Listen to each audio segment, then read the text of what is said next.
Kwa majina naitwa Bruno Corneli, ni mratibu wa kudhibiti kifua kikuu na ukoma katika manispaa yetu ya Mpanda. Tarehe 24 siku ya Jumatatu ndio tunaadhimisha siku ya kifua kikuu duniani. Lengo ni kuweza kuendelea kuhamasishana na kupambana na kifua kikuu kwa sababu ni ugonjwa ambao unaendelea kusababisha vifo vingi katika jamii yetu. Kifua kikuu ni ugonjwa sugu unaosababishwa na vimelea visivyoonekana kwa macho na umegawanyika katika makundi mawili. Kuna kifua kikuu cha mapafu na kuna kifua kikuu cha nje ya mapafu. Dalili za ugonjwa kikubwa sana ni kikohozi. Ndio dalili kuu.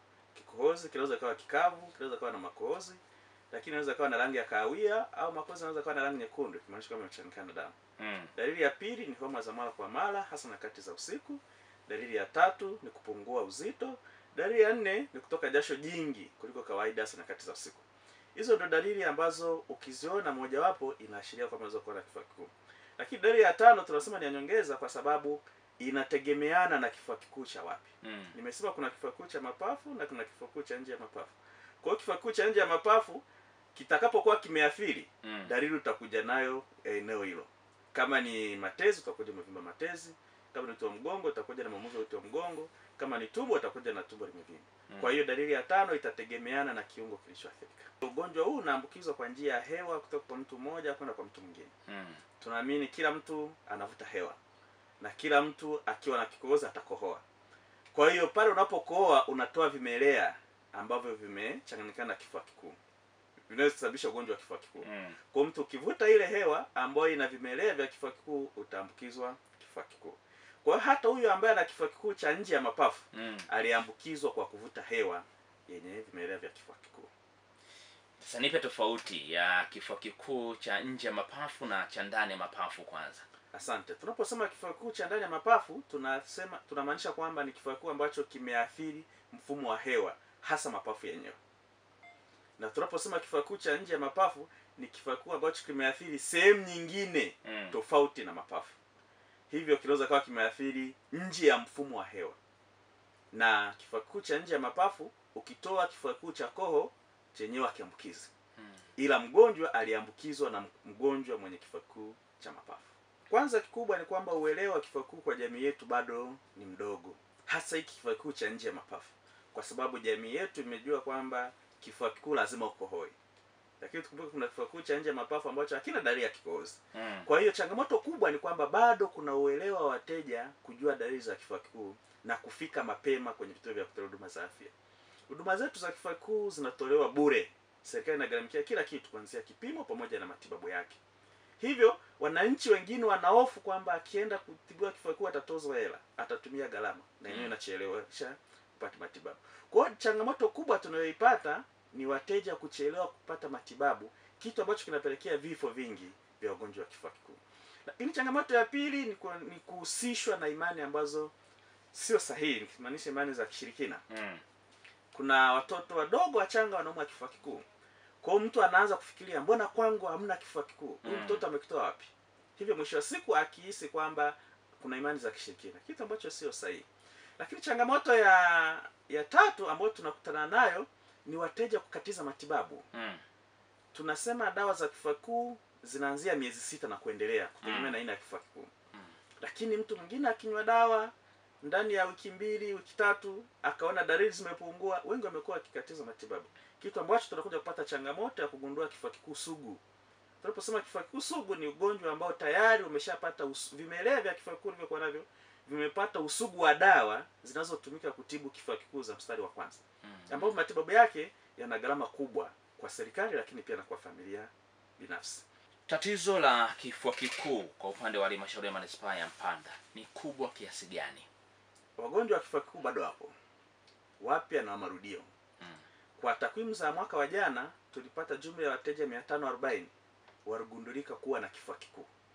Na tuna vifo ambavyo vimetokea.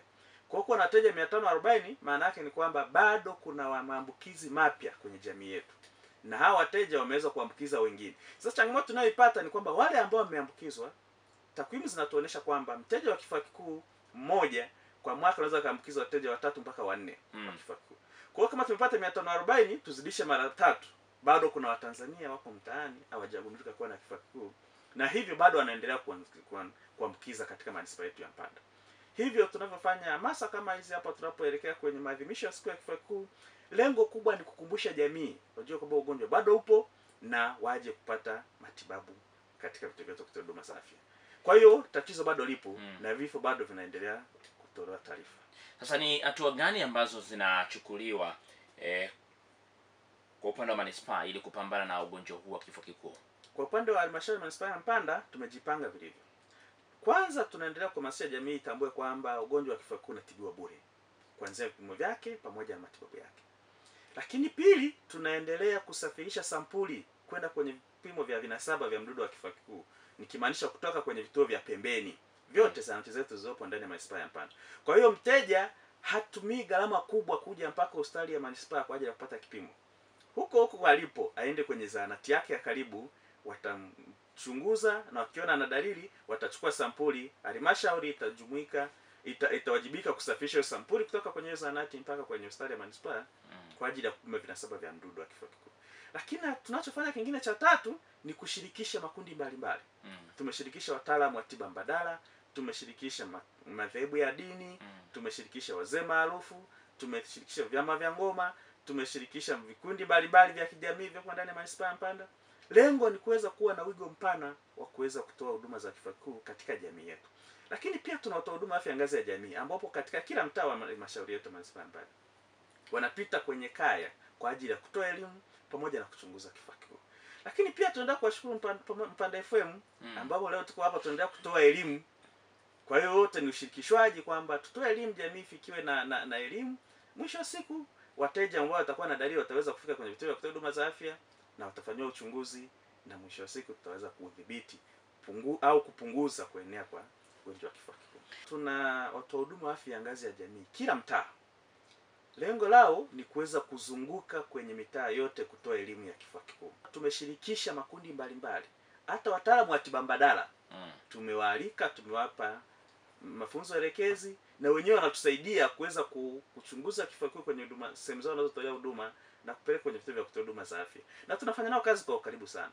Lakini pia tumeshirikisha watendaji wa kata, tumewafundisha pamoja na mheshimiwa diwani wa halmashauri yetu. Tumekaa nao kwenye vikao tukawafundisha kifua kikuu na wakatusaidia kuweka kwenye mpango kazi wa halmashauri kupambana kifua kikuu. Kwa hiyo pamoja na nimesema na madhehebu ya dini, tumeshirikisha madhehebu mbalimbali ya dini hapa.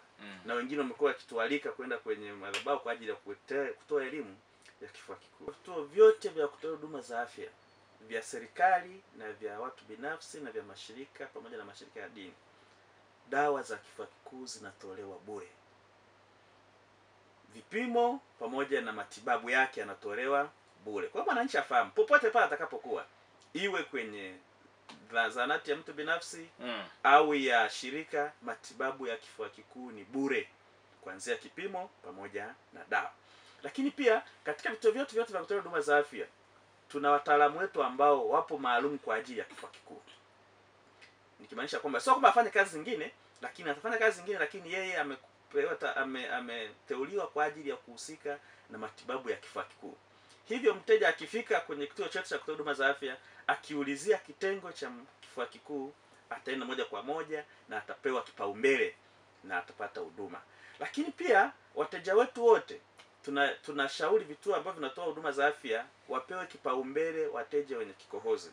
Anapofika tu sehemu ya kutolea huduma za afya, anapofika mapokezi, wateja wote wenye dalili za kifua kikuu, nikimaanisha wenye kikohozi, wanapewa kipaumbele.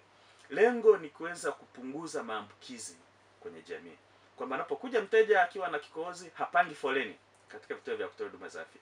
Anapopanga foleni kama ana ugonjwa wa kifua kikuu, anaweza kusababisha maambukizi pale pale kwa wateja waliopanga na foleni. Kwa hiyo tunafanya hivyo kwa ajili ya kuwapa kipaumbele ili waweze kupata huduma mapema na kupunguza maambukizo kwenye jamii yetu. Kauli mbiu ya mwaka huu inasema kwa pamoja tunaweza kutokomeza kifua kikuu, azimia, wekeza, timiza. Kwanza katika mpango wa taifa wa kudhibiti kifua kikuu na ukoma, tunasema umefaulu huduma pale namba za wagonjwa inapoongezeka, sio namba inapopungua. Kwamba wagonjwa wanapopatikana wengi zaidi, tafasiri yako imefanikiwa. Ndio maana yake. Kwa hiyo sio maambukizi yamezidi. Kwa hiyo kwa miaka mitano yote idadi ya wagonjwa imekuwa ikiongezeka kila mwaka. Tunasema wameongezeka wagonjwa kwa idadi kwa sababu tumewekeza nguvu kubwa kuwatafuta kule walipo na kuwaweka kwenye matibabu. Tafiti zinatuonyesha kwamba wagonjwa bado hapo. Nimesema unapopata mgonjwa mmoja wa kifua kikuu, ina maana anakuwa ameshaambukiza uwezo wa kuambukiza wagonjwa 3 mpaka 4 kwenye jamii. Kwa hiyo ina maana unapowapata wagonjwa 500, ujue kuna watu wengine zaidi ya 500 wako mtaani hawajapatikana. Kwa hiyo tunapowekeza kwa kasi kubwa, tunawaibua wengi na tunaweka kwenye matibabu. Ndio tunasema program imefaulu kwa sababu tumepunguza maambukizi kwenye jamii. Lakini namba inaposhuka, ina maana bado kuna wagonjwa wengi hawajafikiwa kwenye jamii. Kwa hiyo kama hawajafikiwa, wanaendelea kuambukiza kifua kikuu kwenye jamii. Kweli unyanyapaa wa kifua kikuu bado upo. Na katika vitu ambavyo tunapambana navyo ni unyanyapaa, kupunguza unyanyapaa kwa wagonjwa wa kifua kikuu. Kwa sababu tunatambua wagonjwa wa kifua kikuu unaweza kumpata mtu yoyote wakati wowote kama atakuwa anaishi na mgonjwa wa kifua kikuu. Au katika vyombo vyetu vya usafiri tunavyosafiri, unaweza ukawa umesafiri vizuri, umepanda basi lako, pembeni yako na mgonjwa wa kifua kikuu. Au umeenda sokoni, umeenda wapi, popote pale unaweza kupata ukaambukizwa ugonjwa wa kifua kikuu. Hivyo wagonjwa wetu wa kifua kikuu wanapaswa wapate huduma ya karibu kuweza kupunguza unyanyapaa. Kwa sababu mtu yoyote anapokuwa na unyanyapaa anaweza akapelekewa kifo kwa sababu ya unyanyapaa. Na tukumbuke unyanyapaa umegawanyika katika makundi mawili. Kuna mgonjwa mwenyewe kujinyanyapaa, lakini pia kuna jamii inayomzunguka kumnyanyapaa. Shida kubwa tunayoipata pia ni wagonjwa wenyewe kujinyanyapaa, kwa sababu kuhisi kwamba kupata ugonjwa wa kifua kikuu ni kama amepata laana. Kwa nini yeye ameumwa? Kwa nini wengine hawajaumwa? Kwa hiyo wengine wanakuta anajinyanyapaa yeye mwenyewe na mwisho wa siku kupelekea jamii nyingine kuweza kumtenga. Umezungumza awali kabisa kwamba ugonjwa huu unaenea kwa njia ya hewa. Sasa kwa mfano, mimi nina mgonjwa wa kifua kikuu. Ni kwa namna gani ambapo pia ninapaswa kumuhendo ili na mimi pia nisiambukizwe ule ugonjwa? Asante. Kwanza tunasema kila unapokoa kupiga chafya kwa mgonjwa afunike pua na mdomo. Mteja ambaye ameshaanza matibabu, uwezo wa kuambukiza ni mdogo ukilinganisha na yule ambaye hajaanza matibabu. Kwa hiyo kikubwa ambacho tunasisitiza ni kwamba kila unapokoa kupiga chafya, na hii sio kwa mgonjwa wa kifua kikuu tu, katika jamii nzima, mtu yoyote yule, kila unapokoa au kupiga chafya funika pua na mdomo. Kwa hiyo wewe ambaye unamuuguza mteja hauna cha kufanya, ila yule mgonjwa mwenyewe ndio anapaswa afunike pua na mdomo kila anapokoa au kupiga chafya, kwa sababu hatushauri kwamba kwa mtu ambaye anamuuguza au amevaa maski mdomo puani. Hapana, tushauri, kwa sababu ukifanya hivyo ni njia mojawapo ya unyanyapaa ambayo tunataka tumeweka kwenye jamii. Ili uwe wa kwanza kupata taarifa zetu, usisahau kusubscribe, kulike na kushare.